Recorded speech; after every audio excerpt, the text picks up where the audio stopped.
Praise the lord. యేసుక్రీస్తు యొక్క శిలువ మనకి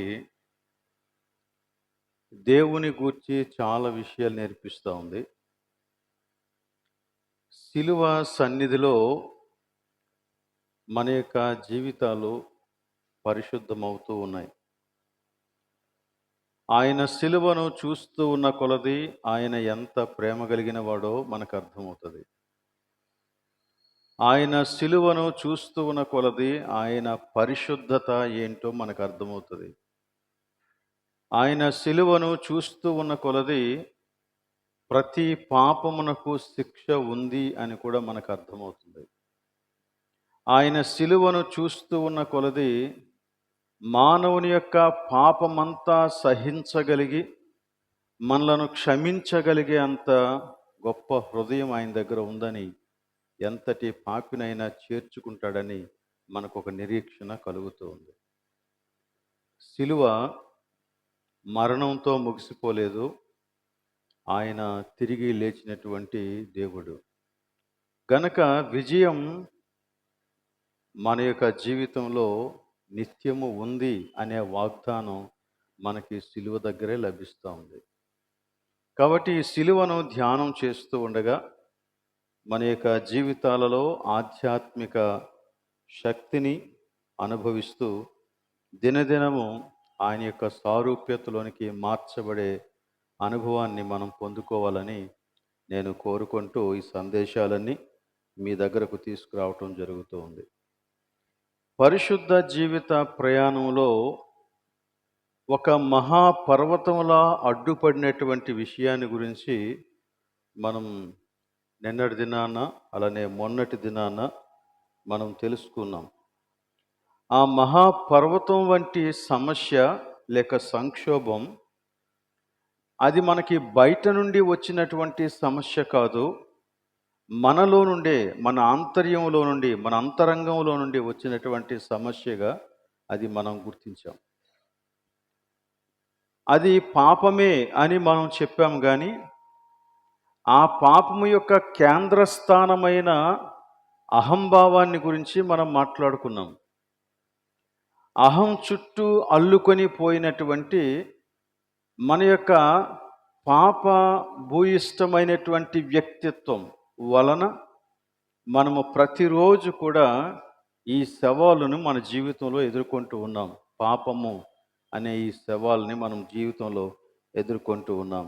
కానీ మహాపర్వతాన్ని దాటిపోవడానికి దేవుడు తన యొక్క కృప వలన మనకు ఒక పరిష్కార మార్గాన్ని దయచేశాడు. ఈరోజు నా పరిష్కార మార్గం గురించి మనం కొంచెం ఆలోచన చేద్దాం. దేవుడు మనకు అనుగ్రహించినటువంటి పరిష్కార మార్గం మన యొక్క మూలాలను కుదిపేసేంత బలమైనటువంటిది. ఆయన ఈ అహంభావానికి లేక అహంభావం అనే ఈ పర్వతం లాంటి అడ్డు తొలగిపోవటానికి ఆయన చూపించినటువంటి పరిష్కారం ఏంటి అంటే మరణం లేక శిలువ. ప్రతి వ్యక్తి కూడా యేసుక్రీస్తుతో పాటు ఆ మరణానుభవంలోనికి రావాలి. అప్పుడే ఈ మహాపర్వతమైనటువంటి పాపానికి కేంద్రమైనటువంటి అహంభావము అనేటువంటి ఈ పర్వతాన్ని దాటి పరిశుద్ధతలో మనం ఇంకా ముందుకి కొనసాగగలం అని దేవుని యొక్క వాక్యం చాలా స్పష్టంగా మనతో మాట్లాడుతూ ఉంది. మనం కొన్ని వచ్చిన భాగాలని చూద్దాం. మనం ఈ మధ్యకాలంలో ఎక్కువగా రోమా పత్రికలో ఉన్నటువంటి వచనాలనే చూస్తూ ఉన్నాం. ఎందుకంటే రోమా పత్రికలో ఈ విషయాలు చాలా స్పష్టంగా వివరించబడ్డాయి. అందుచేత మనం మాటిమాటికి రోమా పత్రికలో ఉన్నటువంటి వచనాలను చూస్తూ ఉన్నాం. దాంతోపాటు మిగిలినటువంటి వచనాలు కూడా మనం ధ్యానం చేస్తూ ఉన్నాం. కనుక ఈ అధ్యాయాలు మీరు మరలా చదవటం ఎంతైనా అవసరం. 6, 7, 8 అధ్యాయాలు. ఈ అధ్యాయాలలో విశ్వాసుల కొరకైన దేవుని ఏర్పాటును గురించి చాలా చక్కగా మాట్లాడుతూ ఉన్నాడు. కాబట్టి వాటిని మనం ధ్యానం చేస్తే మనకెంతైనా మంచిదని, ఆశీర్వాదకరమని మీకు తెలియజేస్తూ ఉన్నాను. మొదట 6వ అధ్యాయం 6వ వచనం చూద్దాం. ఏమనగా మనమికను పాపమునకు దాసులము కాకుండుటకు పాప శరీరము నిరర్ధకమగునట్లు మన ప్రాచీన స్వభావము ఆయనతో కూడా సిలువ వేయబడినని ఎరుగుదుము. మరొకసారి చదువుతున్నాను, జాగ్రత్తగా ఆ పదాలను దాని యొక్క క్రమాన్ని గమనించాలని నేను కోరుతూ ఉన్నాను. నేను చదివేటప్పుడు దాని యొక్క ఫుల్ స్టాప్స్, కామాలు అన్నీ కూడా వచ్చేలాగా చదువుతున్నాను. సో కాబట్టి దాన్ని జాగ్రత్తగా అర్థం చేసుకోండి. ఏమనగా మనము ఇకను పాపమునకు దాసులము కాకుండుటకు, పాపమునకు దాసులము కాకుండుటకు పాప శరీరము నిరర్ధకమగునట్లు మన ప్రాచీన స్వభావము ఆయనతో కూడా సిలువ వేయబడినని ఎరుగుదుము. ఇంకొక వచనం చదువుదాం, గలతీ పత్రికలో నుండి 2వ అధ్యాయం 20వ వచనం. గలతీలకు రాసినటువంటి పత్రిక 2వ అధ్యాయం 20వ వచనాన్ని చదువుదాం. పౌలు ఈ విషయాన్ని తన యొక్క స్వీయ అనుభవంగా మాట్లాడుతూ ఉన్నాడు. నేను క్రీస్తుతో కూడా సిలువ వేయబడి ఉన్నాను. ఇకను జీవించువాడను నేను కాను, క్రీస్తే నా యందు జీవించుచు ఉన్నాడు. నేనిప్పుడు శరీరమందు జీవించుచున్న జీవితము నన్ను ప్రేమించి నా కొరకు తన్ను తాను అప్పగించుకొనిన దేవుని కుమారుని యందలి విశ్వాసము వలన జీవించుచు ఉన్నాను. మరోసారి, నేను క్రీస్తుతో కూడా సిలువ వేయబడి ఉన్నాను. ఇకను జీవించువాడను నేను కాను, క్రీస్తే నా యందు జీవించుచున్నాడు.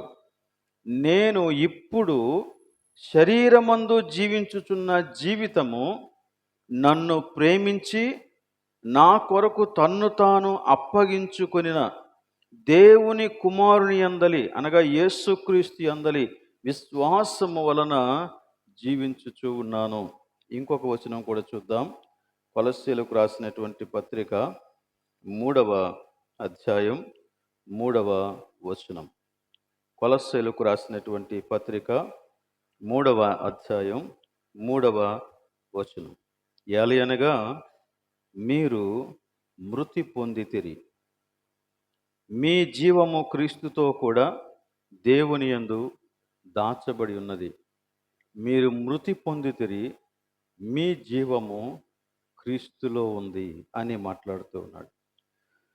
ఈ 3 వాక్య భాగాల్ని మనం ఒక దగ్గర పెట్టి చూస్తే ఈ 3 కూడా ఒకే సంగతిని గురించి మాట్లాడుతూ ఉన్నాయి. అదేంటి? మనము చనిపోయాము అని మాట్లాడుతుంది. విశ్వాసిని ఉద్దేశించి, విశ్వాసి మృతి చెందినవాడు, క్రీస్తుతో పాటు సిలువ వేయబడినవాడు అనేటువంటి సంగతిని చాలా స్పష్టంగా మాట్లాడుతూ ఉంది. మీలో ఎంతమందికి బాప్తిసం తీసుకున్నప్పుడు ఈ విషయం అర్థమైందో నాకు తెలియదు, కానీ నాకైతే నేను బాప్తిసం తీసుకున్నప్పుడు ఆ విషయం ససేమిరా అర్థం కాలేదు. కాకపోతే నేను చెప్పటం అయితే చెప్పాను, నేను చనిపోయాను, ఇప్పుడు తిరిగి లేచాను అని. చాలా కాలంగా అసలు ఆ చనిపోవటం ఏంటో, తిరిగి లేవటం ఏంటో అది నాకు అర్థం కాలేదు. నీటిలో మునిగినప్పుడు నీవు నీ పాత జీవితాన్ని బట్టి చనిపోయావు, సమాధి చేయబడ్డావు.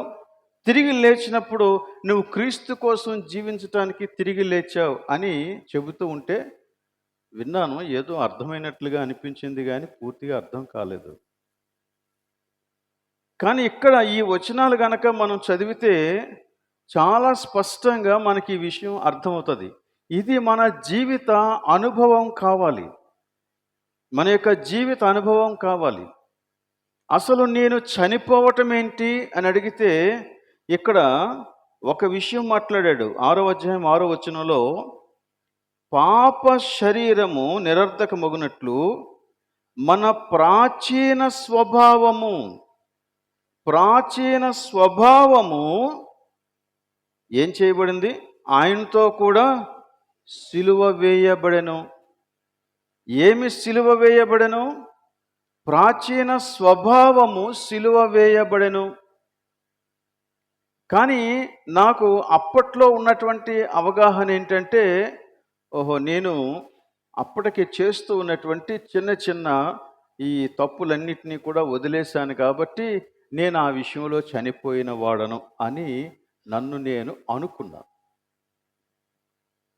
కానీ ఇక్కడ మాట్లాడేటువంటి విషయం ఏంటంటే, మన యొక్క స్వభావాన్ని గురించి మాట్లాడుతూ ఉంది.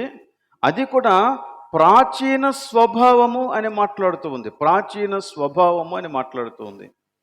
ఈ స్వభావాన్ని గురించి మనం ఈ మధ్య ఈ 2 దినాలు చాలా ఎక్కువగా ధ్యానం చేశాం. స్వభావాన్ని గురించి. నేను చనిపోవుట అంటే నా స్వభావాన్ని పాతిపెట్టడం. నా స్వభావం విషయంలో నేను చనిపోవటం. అలా గలతీ పత్రికలో మనం చదివింది కూడా, నేను క్రీస్తుతో కూడా సిలువ వేయబడి ఉన్నాను అని పౌలు చెప్తున్నాడు. నేను అనే మాట. ఓకే, ఇక్కడ నేను అనేటప్పుడు మనం ఎలా అర్థం చేసుకోవాలి?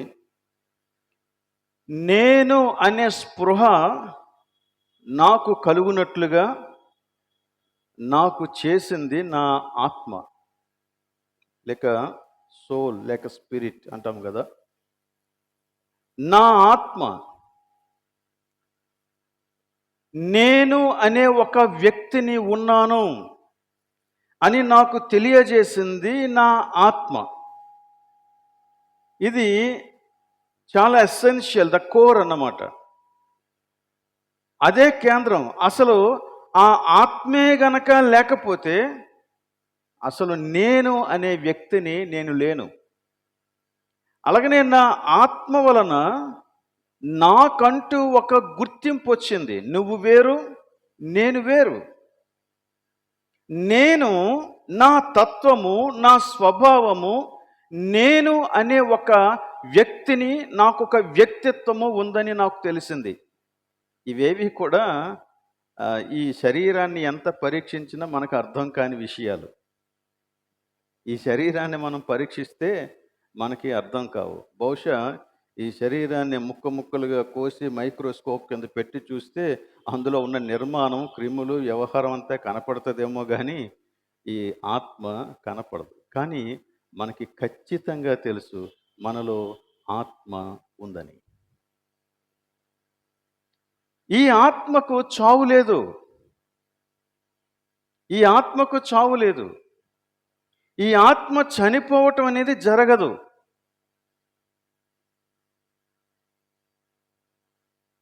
మనము చనిపోయినప్పుడు మన ఆత్మ శరీరాన్ని విడిచిపెట్టి వెళ్ళిపోతుంది అంతే.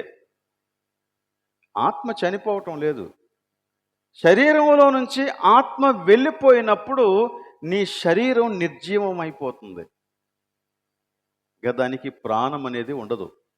దానికి ఫీలింగ్స్ ఏమి ఉండవు. దానికి స్పర్శ ఉండదు. దానికి ఆకలి ఉండదు.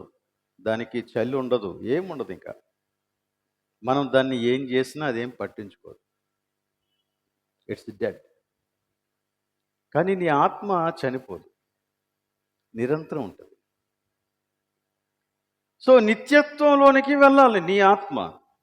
అయితే దేవుణ్ణి అంగీకరిస్తే పరలోకానికి వెళ్తావు, దేవుణ్ణి తృణీకరిస్తే నరకానికి వెళ్తాం. ఎక్కడో ఒక దగ్గర నిత్యత్వంలో దేవుని యొక్క ఆత్మ దేవుని ఆత్మ కాదు, మన ఆత్మ నివాసం చేస్తుంది. మనకి దేవుడిచ్చినటువంటి ఆ ఆత్మ పరిశుద్ధాత్మ గురించి నేను మాట్లాడడం లేదు, మన ఆత్మ.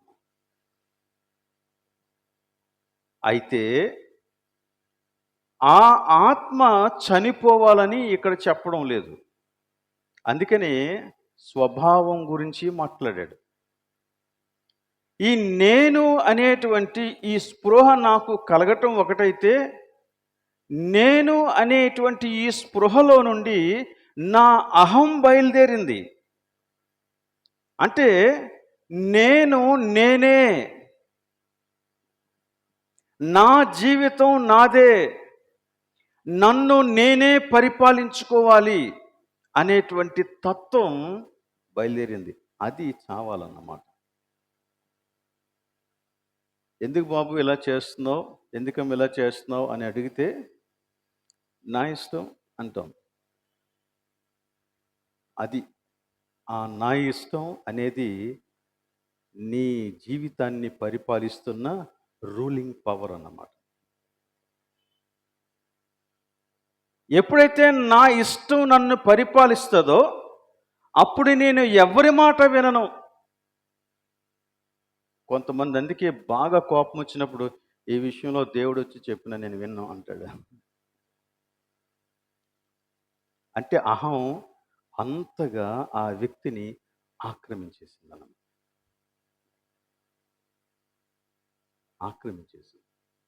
సో ఇప్పుడు ఆ పాప స్వభావాన్ని, ఆ ప్రాచీన స్వభావాన్ని గురించి మాట్లాడుతున్నాడు. ఈ ప్రాచీన స్వభావం ఏంటంటే దేవుని మీద తిరుగుబాటు చేసే స్వభావం. ప్రాచీన స్వభావం దేవుని మీద తిరుగుబాటు చేసేటువంటి స్వభావం. దేవుని మీద, ఆయన విధానాల మీద ఉన్నటువంటి వ్యతిరేకత అందులోండే వస్తుంది.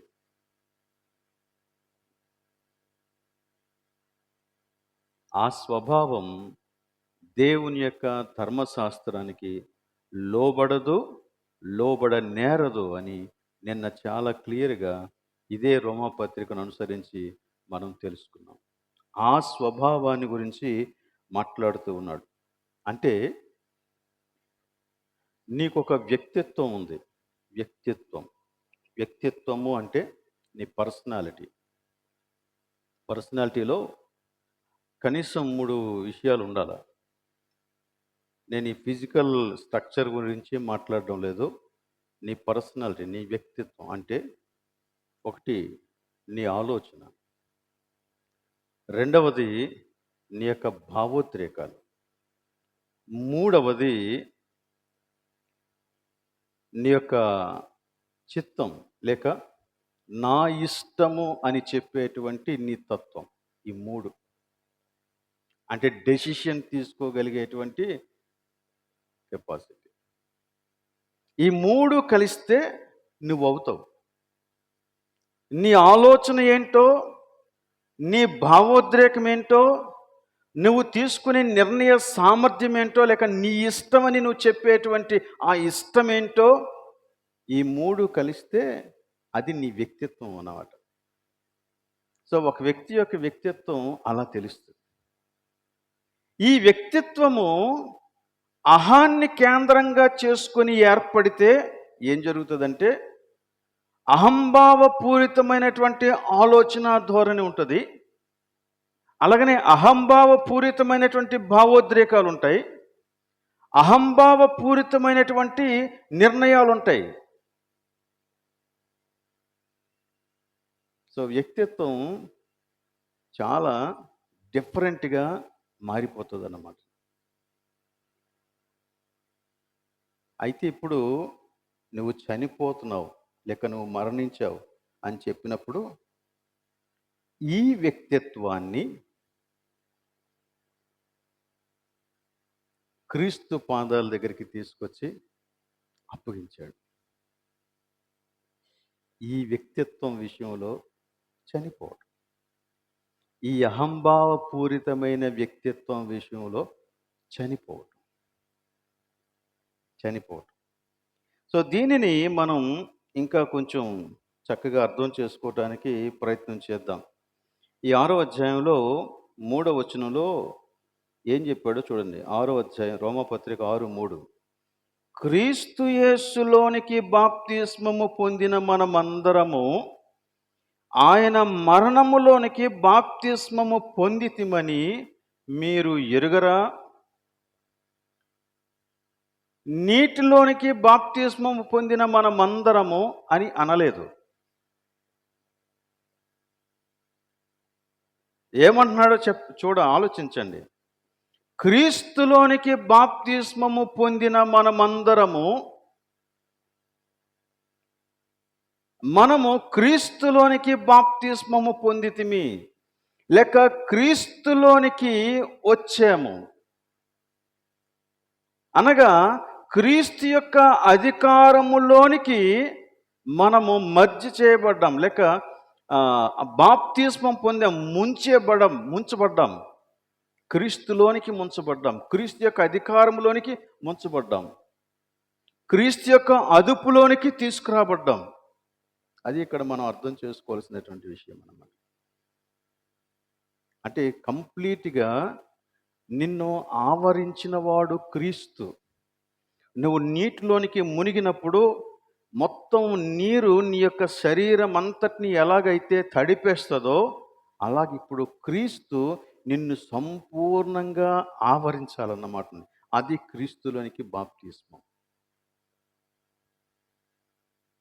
అందుకే పేతురు ఏమంటాడంటే మనము క్రీస్తుని ధరించుకున్నాము అంటాడు. క్రీస్తులోనికి బాప్తిస్మం పొందిన మనమందరము క్రీస్తుని ధరించుకున్నాము అంటాడు.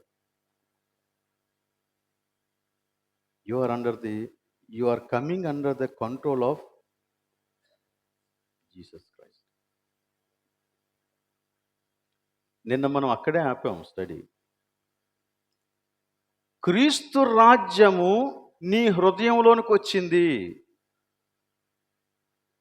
యేసుక్రీస్తు ఆ మాట పరలోకమందున్న మా తండ్రి అని ఆ ప్రార్థన నేర్పించినప్పుడు ఈ మాటలు చెప్పాడు. నీ రాజ్యం వచ్చినగాక.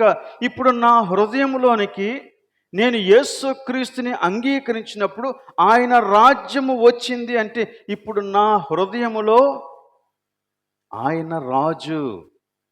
ఆయన రాజు అయితే ఏం చేయబడాలి? పరలోకమందు నీ చిత్తము నెరవేర్చుండునట్లుగా ఎలాగైతే నెరవేర్చబడుతుందో అలా ఇప్పుడు నా జీవితంలో నీ చిత్తము నెరవేర్చబడాలి. ఆ ఎక్స్టెంట్కి నేను నీ సన్నిధిలో సాగిలి పడిపోతున్నాను, సమర్పించుకుంటున్నాను. ఇది మరణానుభవం.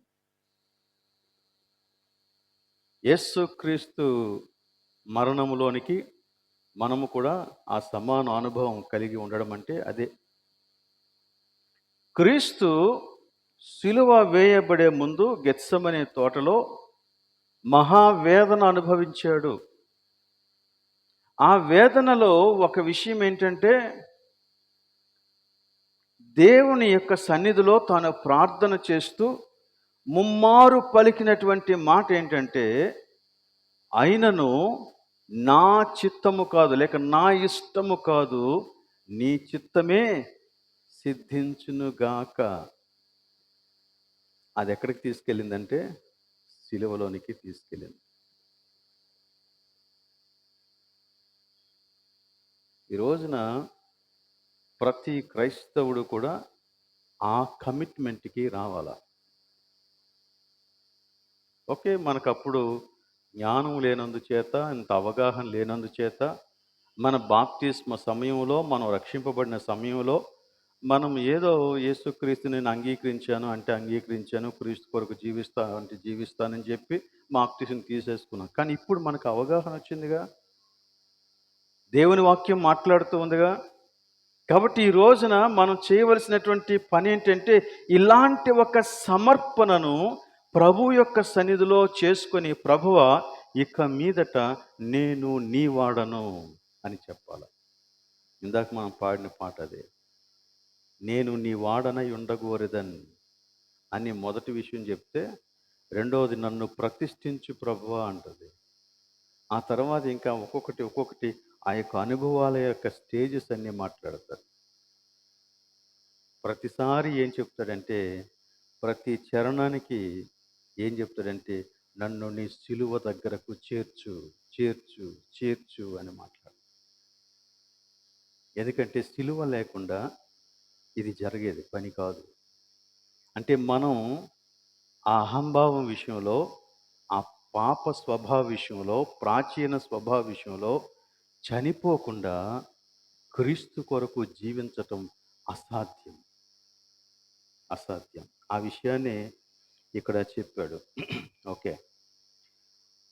దీనికి కొంతమంది ఉపయోగించేటువంటి ఇలస్ట్రేషన్ ఒకటి ఉంది. దాన్ని కూడా చెప్పాలనుకున్నాను కానీ వద్దులేండి అది. మనం దేవుని యొక్క వాక్యంలోంచి మరొకటి చూద్దాం. మార్కు సువార్తలో యేసుక్రీస్తు తన శిష్యులను పిలిచినప్పుడు ఏం జరిగిందో అదొకసారి ఆలోచన చేద్దాం. మార్కు సువార్త 1వ అధ్యాయంలో 18వ వచనం మనం చూద్దాం. వెంటనే వారు తమ వలలు విడిచి ఆయనను వెంబడించిరి. ఎవరు వీరు? సీమోను, ఆంద్రియ. యేసుక్రీస్తు సువార్త ప్రకటిస్తూ బయలుదేరాడు. ఆ గలిలయ సముద్ర తీరాన వెళ్తూ ఉంటే వీరు కనిపించారు. వీరు వారి పని చేసుకుంటున్నారు. వారి పని ఏంటి? చేపలు పట్టడం. కాబట్టి ఆ సముద్ర పొడ్డున వారు ఆ పనిలో ఉన్నారు. యేసుక్రీస్తు వారిని చూసినప్పుడు వారితో అన్న మాట ఏంటంటే, మీరు వచ్చి నన్ను వెంబడించండి. వారు వెంటనే చేసిన పని ఏంటంటే, తమ వలలు విడిచి ఆయనను వెంబడించిరి. అంటే వారి యొక్క వృత్తిని వదిలేశారు. All of a sudden. ఇక ఆలోచించలేదు. నెక్స్ట్ నేను చేయబోయేటువంటి పని ఏంటి, నా పోషణ ఏంటి, ఇవేమీ ఆలోచించలేదు. అలాగనే సరే పోనీ ఆ వలలన్నీ ఇంటి దగ్గర పెట్టేసి వద్దాం, తర్వాత అయినా ఉపయోగపడతాయని కూడా అనుకోలేదంట. అలా వదిలేశారు అంతే.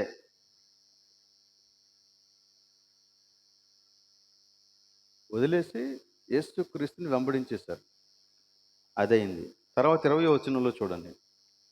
వెంటనే ఆయన వారిని పిలువగా వారు తమ తండ్రి అయిన జబదయిని దోణిలో జీతగాండ్ర యొద్ద విడిచిపెట్టి,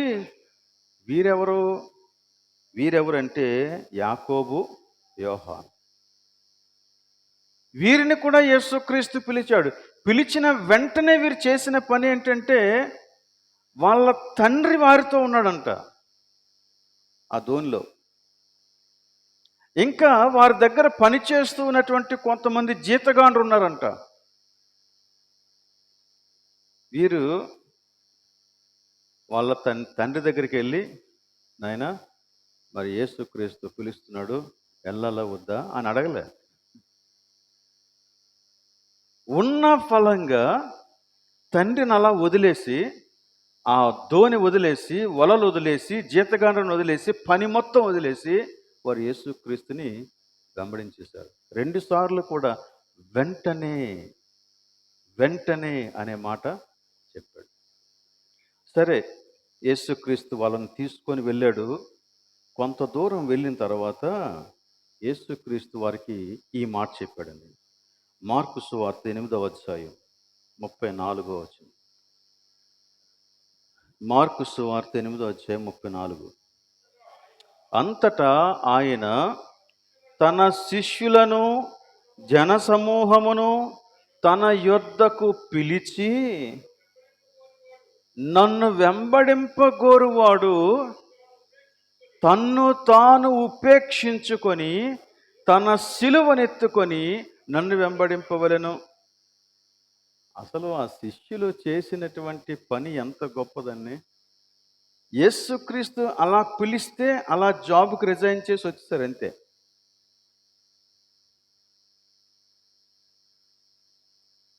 యేసుక్రీస్తు అలా పిలిస్తే కుటుంబాన్ని అలా రోడ్డు మీద వదిలేసి వచ్చేసారు. ప్రభువా నువ్వే మాకని. అంతకంటే సమర్పణ ఏముంటుంది అని అడిగితే ఇప్పుడు యేసుక్రీస్తు వారు యేసుక్రీస్తుతో పాటు వెంబడించి ఆయా ప్రాంతాలకు తిరిగి తిరిగి తిరిగి వస్తూ ఉంటే యేసు ఎక్కడ ఉండమంటే అక్కడ ఉన్నారు, ఎక్కడ పడుకుంటే అక్కడ పడుకున్నారు, ఎక్కడికి తిరిగితే అక్కడికి తిరిగారు, ఏం తింటే అది తిన్నారు, ఏమి ఇస్తే అది తిన్నారు. ఆ రీతిగానే వారి యొక్క జీవితం కొనసాగిపోతూ ఉంది. ఒకరోజున యేసుక్రీస్తు శిష్యులని పిలిచాడంట. రండి, నేను మీకు ఒక విషయం చెప్తాను. మీరు నిజంగా నన్ను వెంబడించాలని కోరుకుంటే నువ్వేం చేయాలో తెలుసా? నిన్ను నీవు ఉపేక్షించు. ప్రభువా, మేము మా కుటుంబాలను వదిలేసి వచ్చేసాం, మా వృత్తిని వదిలేసి వచ్చేసాం, మా దగ్గర పనిచేసే జీతగాండ్రు ఉండేవారు మా దగ్గర, మేము వదిలేసి వచ్చేసాం. అవును, పేతురు, యోహాను, యాకోబు, ఆంద్రియా, మీరు చేసింది కరెక్టే, కానీ నన్ను వెంబడించటానికి అది సరిపోదు. మీరు నన్ను వెంబడించాలి అంటే నిన్ను నీవే ఉపేక్షించుకోవాలన్నాడు. అలా పాయింట్అవుట్ చేస్తూ ఉన్నప్పుడు యేసుక్రీస్తు దేని గురించి మాట్లాడుతున్నాడంటే, ఇదిగో ఇంతవరకు మనం ఏదైతే చెప్పుకున్నామో దాని గురించే మాట్లాడుతున్నాడు. నిన్ను నీవే, ఎవరిని వారే, ఎవరి అహాన్ని వారు విడిచిపెట్టి సిలువనెత్తుకొని నన్ను వెంబడించాలి అన్నాడు. ప్రభువా, నా అహాన్ని విడిచిపెట్టేస్తాను, నాకు దీవెన కలుగుతుందా అంటే, దీవెన కాదు నాయన, సిలువ కలుగుతుంది అంటున్నాడు. అర్థమవుతుంది మీకు? ఓకే, నువ్వు చెప్పావు కదా, నన్ను నేను విడిచిపెట్టుకోవాలని చెప్పావు కదా, తను తాను రిక్తునిగా కనుక తను తాను ఉపేక్షించుకోవాలని చెప్పావు కదా, నేను అలా వదిలేసి వచ్చేస్తాను, నన్ను ఆశీర్వదిస్తావా అంటే, నువ్వు ఫస్ట్ సిలువను ఫేస్ చేయాలన్నాడు.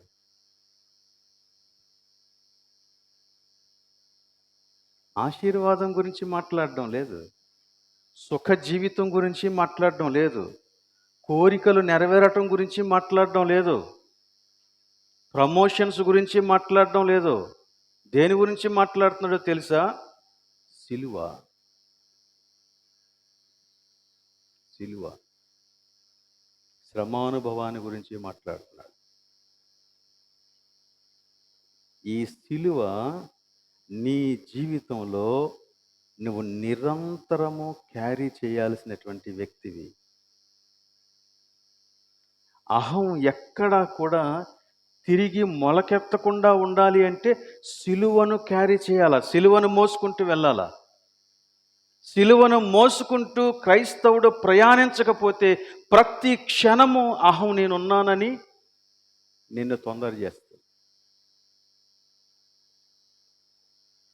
సిలువ మార్గం ఎదుర్కోవాలి, కానీ అదే ఎంచుకోవాలి. సిలువను చూస్తూ ఉన్న కొలది అంటే దానిని ధ్యానిస్తూ ఉన్న కొలది ఏం జరుగుతుంది? శిల సమానమైన మనస్సు నలిగి కరిగి నీరైపోతుందని చెప్పినప్పుడు దాని అర్థం ఇదే. అనుక్షణము అనుక్షణము సిలువను మోసుకొని యేసుక్రీస్తుని వెంబడించుట అనేది క్రైస్తవ జీవితానికి అసలు విషయం. ఫిలిప్స్ అనే ఒక బైబిల్ వ్యాఖ్యాత అతని యొక్క న్యూ టెస్టమెంట్ కామెంటరీస్ మొత్తం సెట్ రాశాడు అన్నమాట. ఆయన ఇదే విషయాన్ని గురించి వ్యాఖ్యానిస్తూ ఇలా మాట్లాడాడు. తను తాను ఉపేక్షించుకొనుట అంటే అర్థం ఏంటి అని అడిగితే, నీ హక్కుని నువ్వు వదులుకోవటం అన్నాడు. నీ హక్కుని నువ్వు వదిలేయడం. ఏంటి నీ హక్కు? నిన్ను నీవు పరిపాలించుకునే హక్కుని వదిలేయటం, నన్ను నేను పరిపాలించుకునే హక్కుని వదిలేయటం. ఇక నా ఇష్టం కాదు, నా ఇష్టమంతటిని తీసుకొచ్చి ప్రభు పాదాల దగ్గర పెట్టేసి దేవుని యొక్క చిత్తాన్ని మన యొక్క జీవితంలోనికి ఎత్తుకోవటం అని చెప్పాడు. It is true.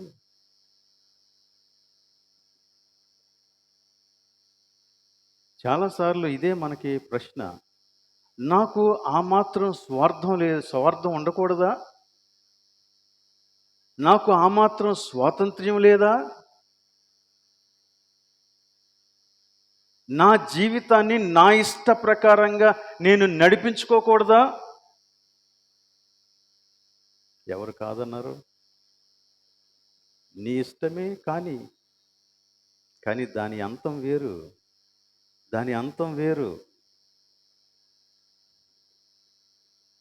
కానీ మనం ప్రభు దగ్గరికి వచ్చాం. ప్రభు దగ్గరికి వచ్చి ఆయన రక్షణను అనుభవించాం. ఇప్పుడు ఆయన మన యొక్క జీవితానికి ప్రభువుగా ఉండాలని కోరుకున్నప్పుడు ఆయనకు మన జీవితాన్ని ఇవ్వటానికి ఆలోచిస్తున్నాం. అంటే what is the ruling factor in your heart? మనం చేసే ప్రార్థన వేరు, మన యొక్క హృదయంలో పనిచేస్తూ ఉన్నటువంటి ప్రిన్సిపల్స్ వేరు. మనం హృదయమంతటితో ఇదే ప్రార్థన చేస్తాం ఎన్నిసార్లు అయినా, ప్రభువా నీ చిత్తం జరగాల, నీ చిత్తం జరగాల, నీ చిత్తమే జరగాలి, నీ చిత్తం ఉంటేనే ఇది జరగాలని. కానీ రియల్గా యాక్షన్లోనికి వచ్చినప్పుడు, డెసిషన్ తీసుకునేటప్పుడు మనం మన ఇష్ట ప్రకారంగానే డెసిషన్ తీసుకుంటాం. మన అహం సాటిస్ఫై అయితేనే మనం డెసిషన్ తీసుకుంటాం కాదా? అవును.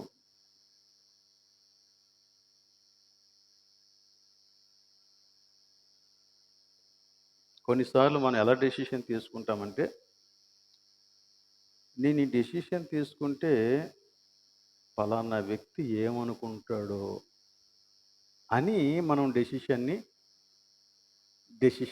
డిసైడ్ చేస్తాం.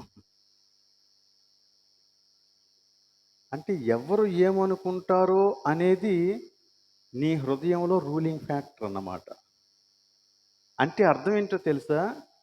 ఆ వ్యక్తి యొక్క దృష్టిలో నేను చెడ్డైపోకూడదు. అంటే ఇప్పుడు మళ్ళీ ఏంటి, నా స్వార్థమే అక్కడ రూలింగ్ ఫ్యాక్టర్ అన్నమాట. నేను సేఫ్ సైడ్ చూసుకుంటాను, నన్ను నేను కాపాడుకోవడానికి ప్రయత్నం చేస్తాను. అది నేను డిసైడ్ చేసుకునేలాగా చేస్తుంది. కానీ ప్రభువా నీ చిత్తం జరిగించిన ఆయన నేను చేసిన ప్రార్థన నా హృదయాన్ని పరిపాలించడం లేదు. చాలాసార్లు మనం మన యొక్క హృదయంలోనికి తొంగి చూసుకుంటే మనకు అర్థమైపోతుంది. మరికొన్నిసార్లు సమాజం ఏమనుకుంటుందో అని మనం డెసిషన్స్ తీసుకుంటాం. అందరూ మన గురించి ఏమనుకుంటారు? సమాజానికి భయపడతాం. సో సమాజం దృష్టిలో, సమాజం చేత అంగీకరించబడేటువంటి స్థితిలో ఉండేటువంటి డెసిషన్స్ మనం తీసుకుంటున్నామంటే, వన్స్ అగైన్ మనం ఏం చేస్తామంటే మన అహాన్ని బట్టే డెసిషన్స్ తీసుకుంటాం, క్రీస్తుని బట్టి కాదు. మన మాటలు, మన ప్రవర్తన, మన యొక్క తీర్మానాలు సంస్కరించుకుంటున్నాం. ఎందుకో తెలుసా? సమాజంలో నేను అంగీకరించబడాలి కాబట్టి. మరి దేవుడు అంగీకరిస్తాడా ఆ నిర్ణయాలను బట్టి?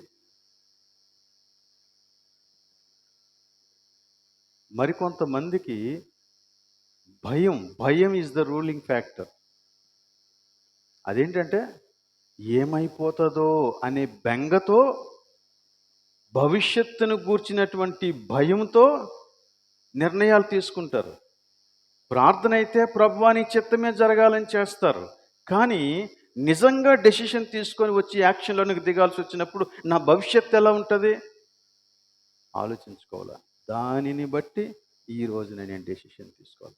నా ప్రభువుకి ఎంత ఇష్టమా అనేది తర్వాత విషయం అయిపోతుంది. ఇలా మనం చెప్పుకుంటూ పోతే చాలా ఉన్నాయండి. మీరు ఇంటికి వెళ్ళి ఆలోచించండి. ఇది మీకు అర్థం అవ్వాలంటే మీ హృదయంలోనికి తొంగి చూస్తే మీకు అర్థమవుతుంది. హృదయంలోనికి తొంగి చూస్తే అర్థమవుతుంది. మనకి అర్థమయ్యేటువంటి ఒక చిన్న ఇల్లస్ట్రేషన్ నిన్న నేను రేవంత్ కలిసి మాట్లాడుకుంటున్నప్పుడు అదే విషయాన్ని గురించి మాట్లాడుకున్నాం. వివాహ సంబంధాలు వస్తాయి. ఎంత చక్కని ప్రార్థన చేస్తామంటే, ప్రభువు మనల్ని నడిపించాల. దేవ, ఎక్కడ నీ చిత్తమో అక్కడికే మమ్మల్ని నడిపించు. Very good.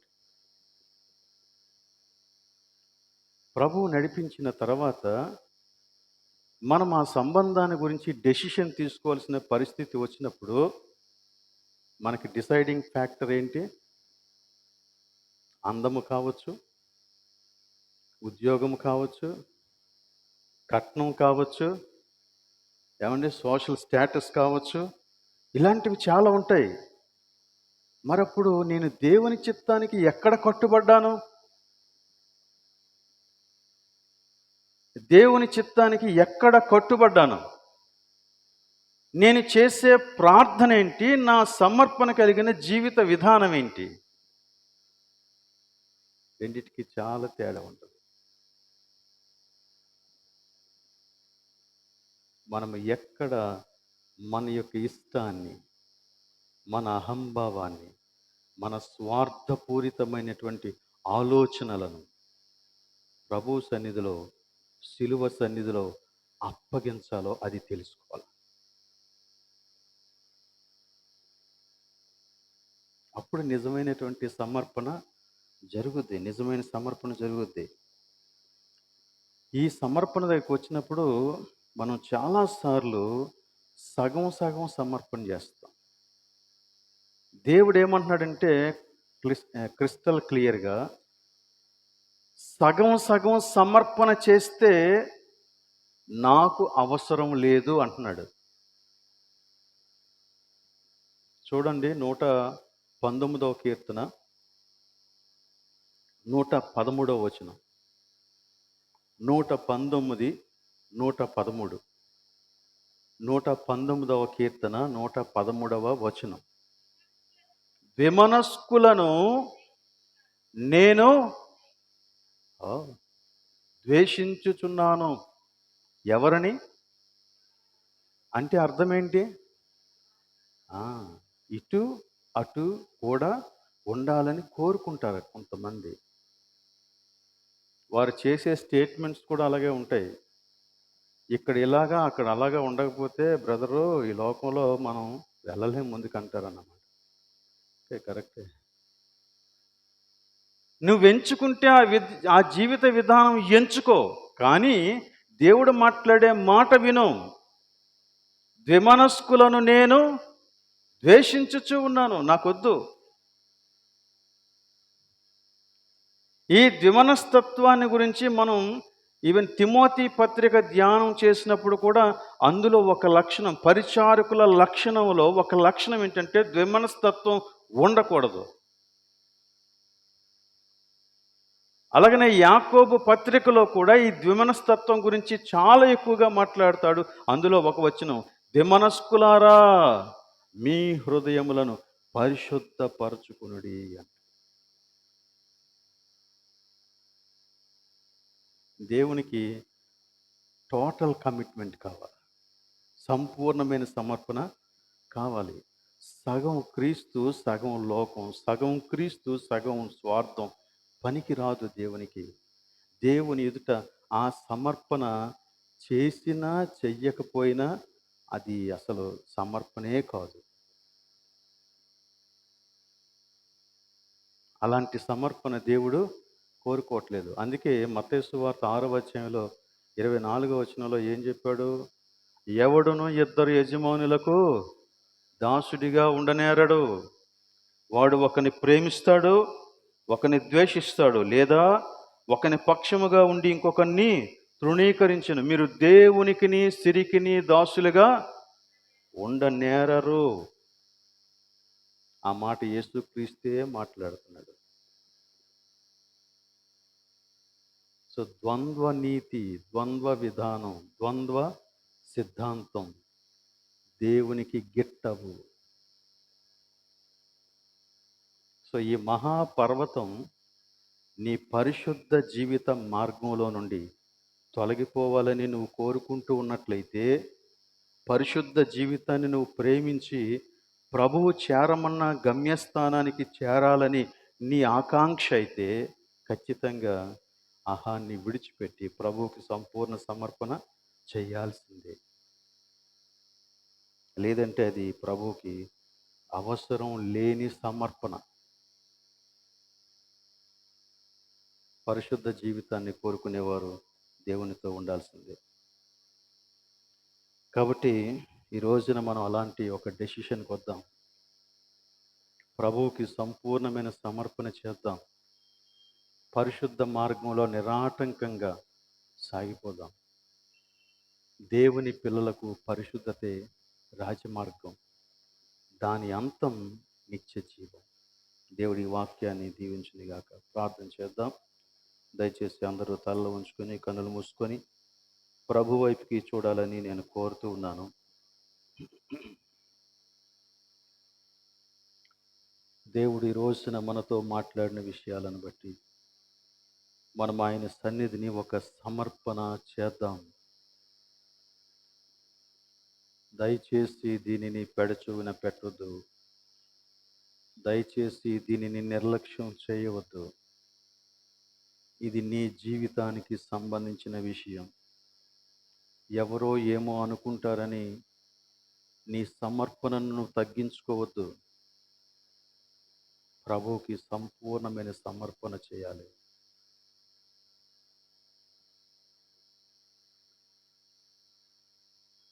ఆయనే రాజుగా నా హృదయాన్ని పరిపాలించాలి.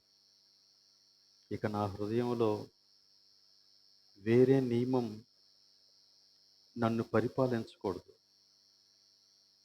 కాబట్టి నన్ను నేను ఉపేక్షించుకొని సిలువనెత్తుకొని ప్రభువుని వెంబడించుట నేర్చుకోవాలి. ప్రభువా, నాకు అలాంటి శక్తిని దయచేయమని దేవుని అడుగుదాం. సమర్పణ చేద్దాం. ఎక్కడ ఇంకా వెనక్కి లాగుతూ ఉందో ఆ విషయాన్ని బట్టి దేవుని సన్నిధిలో ప్రార్థించేద్దాం. ప్రేమ కలిగిన మా ప్రభు, నీవు మా కొరకు ఏర్పరిచిన మార్గము పరిశుద్ధమైనది. నీకు స్తోత్రాలు దేవా. ఈ పరిశుద్ధ మార్గంలో మేము ప్రయాణం చేయటానికి ఓ పర్వతం లాంటి సమస్య మా జీవితంలో ఉందని మేము గుర్తిస్తూ ఉన్నాం. తండ్రి, మమ్మను క్షమించండి నాయన. అహంభావంతో కూడిన మా వ్యక్తిత్వాన్ని బట్టి మమ్మను క్షమించండి నాయన. స్వార్థపూరితమైన వ్యక్తిత్వాన్ని బట్టి మమ్మను క్షమించండి ప్రభువా. మేము చేస్తూ ఉన్న ప్రార్థనకు, మా నిజ జీవితంలో జరుగుతూ ఉన్నటువంటి నిర్ణయాలకు పొంతన లేని జీవితం నుంచి మమ్మల్ని విడిపించండి ప్రభువా. ద్విమనస్కత్వము నుంచి మమ్మల్ని విడిపించండి ప్రభువా. సంపూర్ణమైన సమర్పణతో నిన్ను వెంబడించడం మాకు నేర్పించండి నాయన. ఈ ప్రార్థన ఎంతమంది అయితే చేస్తూ ఉన్నారో వారందరినీ మీరే దీవించి బలపరిచి నడిపించుమని, సంఘమంతటిని ఈ ఉన్నతమైన ధన్యతలోనికి ఎదిగింప చేయమని, నన్ను నీ కృప చొప్పున జ్ఞాపకం చేసుకోమని ఈ ప్రార్థన మా ప్రభువును రక్షకుడైన యేసు పరిశుద్ధ నామములో అడుగుచూ ఉన్నాం తండ్రి. ఆమేన్. పరలోకమందున్న మా తండ్రి, నీ నామం పరిశుద్ధపరచబడునుగాక, నీ రాజ్యం వచ్చునుగాక, నీ చిత్తం పరలోకమందు నెరవేరినట్లు భూమి మీద నెరవేరునుగాక. మా అనుదిన ఆహారం మాకు దయచేయము. మా రుణస్తులను క్షమించిన ప్రకారం మమ్మల్ని క్షమించుము. మమ్మల్ని శోధనకి తేకాకి తప్పించుము. ఎందుకనగా రాజ్యము, బలము, మహిమ నిరంతరము నీవైనావు తండ్రి. ఆమేన్. మన తండ్రి అయిన దేవుని ప్రేమ, కుమారుడైన యేసు క్రీస్తు యొక్క కృప, పరిశుద్ధాత్మిక అన్యోన్య సహవాసం ఇక్కడ చేరిన మనకందరకు, సంఘమంతటికి సదాకాలము తోడే ఉండునుగాక. అమ్మ.